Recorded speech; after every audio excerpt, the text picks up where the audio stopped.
Ya, hari ini kita rapat koordinasi pemberdayaan masyarakat diikuti oleh Menteri UMKM, Menteri Koperasi, Menteri Perlindungan Pekerja Migran, Menteri Sosial, Menteri Ekonomi Kreatif, dan Menteri Koperasi.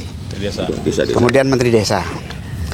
Berbagai agenda pemberdayaan dimulai dari keinginan agar graduasi masyarakat miskin, mulai dari miskin ekstrim, miskin menjadi berdaya mandiri. Dari sana ada banyak isu-isu yang harus ditangani cepat. Salah satunya data tunggal agar tepat sasaran. Yang kedua, meningkatkan kapasitas usaha kecil menengah dan koperasi dengan memberi kapasitas kemampuan, kemudian bahan baku, holding antar UMKM akan kita lakukan agar usaha besar bersinergi kolaborasi dengan UMKM. Lalu kita juga akan melakukan atas perintah Pak Presiden meningkatkan kapasitas dan kemampuan para pekerja migran yang ke luar negeri. Insya Allah akan dibangun paling tidak 100 balai latihan kerja baru untuk pemberangkatan persiapan jabatan tertentu kualitas standar skill dan vokasi yang disiapkan khusus melalui 100 balai latihan kerja baru.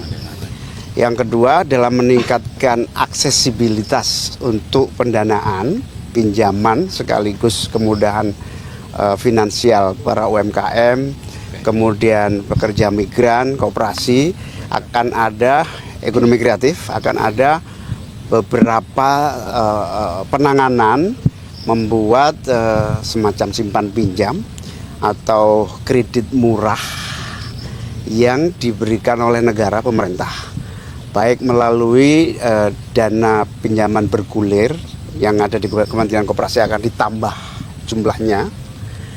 Kemudian akan dibuat program khusus pinjaman untuk pekerja ke luar negeri. Buruh migran ini, pekerja migran Indonesia yang mau ke luar negeri membutuhkan uang untuk pelatihan, uang untuk cost structure, biaya tiket, keberangkatan, pelatihan, kemudian dokumen. Itu kita berikan pinjaman dengan bunga yang sangat rendah. Akan diinisiasi untuk membuat model simpan pinjam, pinjam dengan bunga yang sangat rendah. Ini akan kita tindak lanjuti dengan kementerian-kementerian terkait, khususnya Kementerian Keuangan, berbentuk uang pemerintah yang dipinjamkan kepada para pekerja migran, juga kepada UMKM. Contoh sukses PNM akan kita duplikasi gitu ya, menjadi PNM itu penanaman modal madani yang bergerak di bidang simpan pinjam ibu-ibu pelaku bisnis. Nah, ini akan diduplikasi untuk pekerja migran, duplikasi untuk UMKM, duplikasi untuk koperasi. Optimalisasi bantuan sosial melalui Kementerian Sosial juga dilakukan berbagai pembenahan, termasuk kepada para kaum miskin yang layak mendapatkan bantuan boleh diusulkan dan boleh disanggah, yang sudah tidak miskin tapi masih mendapatkan bantuan boleh disanggah melalui Kementerian Sosial. Atau yang belum mendapatkan bantuan silahkan disanggah, silahkan diusulkan.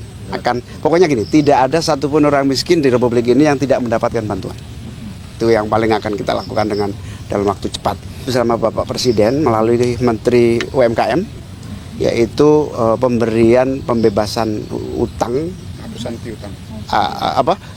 penghapusan piutang sejumlah tahap awal ini 67.000